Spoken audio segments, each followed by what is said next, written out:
मान लीजिए हमारे पास x का फलन f है जो द्विघाती बहुपद 5 गुणा x का वर्ग जमा 6x जमा 5 से परिभाषित है। बीजगणित की आधारभूत प्रमेय यानी फंडामेंटल थ्योरम ऑफ अलजेब्रा से हमें पता है कि इस घात 2 वाले बहुपद के ठीक 2 मूल होंगे, या हम ऐसे भी कह सकते हैं कि यहां x के ठीक 2 मान होंगे जिसके लिए x का फलन f बराबर 0 होगा।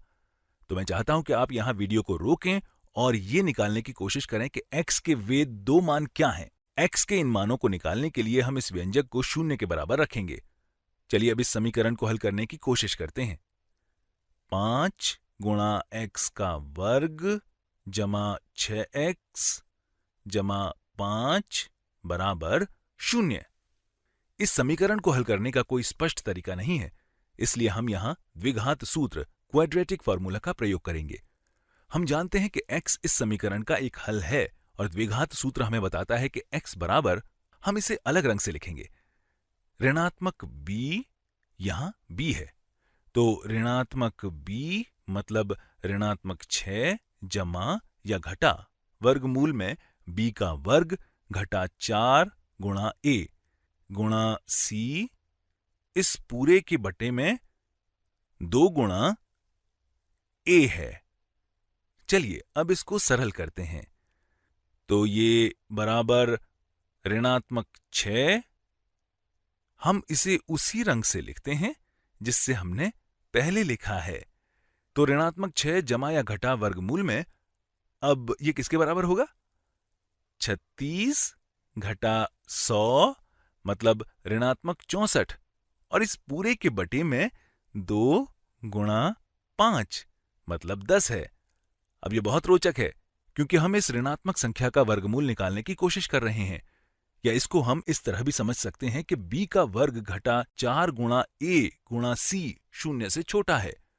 b का वर्ग घटा 4 गुणा a गुणा c को हम द्विघात समीकरण का विविक्तकर यानी डिस्क्रिमिनेंट भी कहते हैं। ये 0 से छोटा है।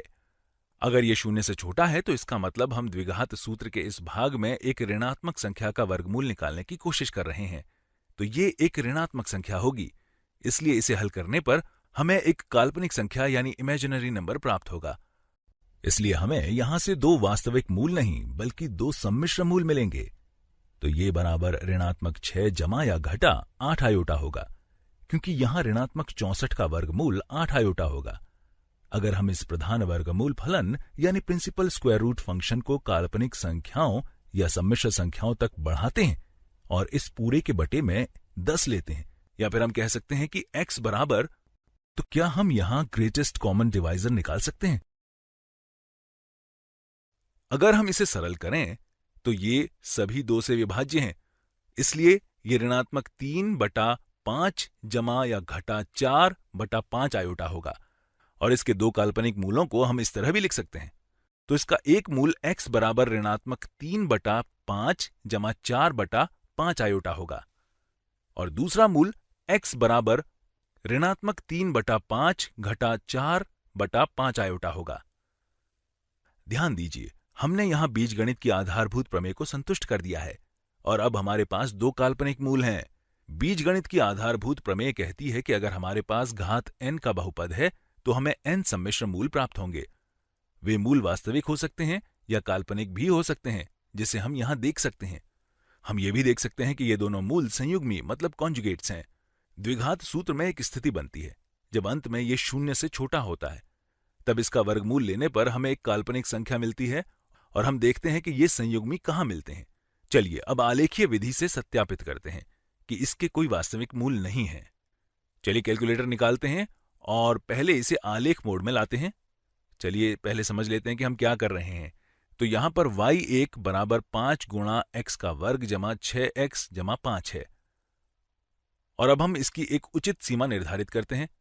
वास्तव में मैं इस फलन के बारे में बहुत कम जानता हूं, इसलिए हम x की न्यूनतम सीमा ऋणात्मक 10 ले लेते हैं और उच्चतम सीमा धनात्मक 10 ले लेते हैं। इसके x स्केल को 1 लेते हैं।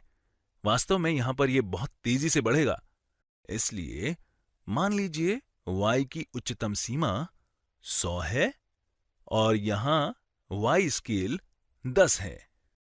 अब यहां y की न्यूनतम सीमा क्या होगी?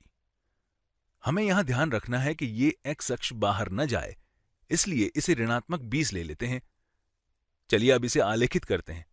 मैं आशा करता हूं कि इससे हमारा आलेख ठीक से दिखाई देगा। हाँ, ये ठीक है। हम देख सकते हैं कि ये x अक्ष को प्रतिच्छेद नहीं करता है। हम इसे थोड़ा जूम करके देखते हैं। इसे जूम करने पर भी यह हमें ठीक से नहीं दिख रहा है, इसलिए हम इसकी सीमा को थोड़ा बदलते हैं। चलिए x की न्यूनतम सीमा को हम ऋणात्मक 5 लेते हैं। माफ कीजिए, 50 नहीं, 5 लेते हैं। और उच्चतम सीमा को हम धनात्मक 5 लेते हैं। अब चलिए हम y की उच्चतम सीमा को 20 लेते हैं और y स्केल को 2 लेते हैं। मुझे लगता है कि अब हमारा आलेख ठीक से नजर आएगा।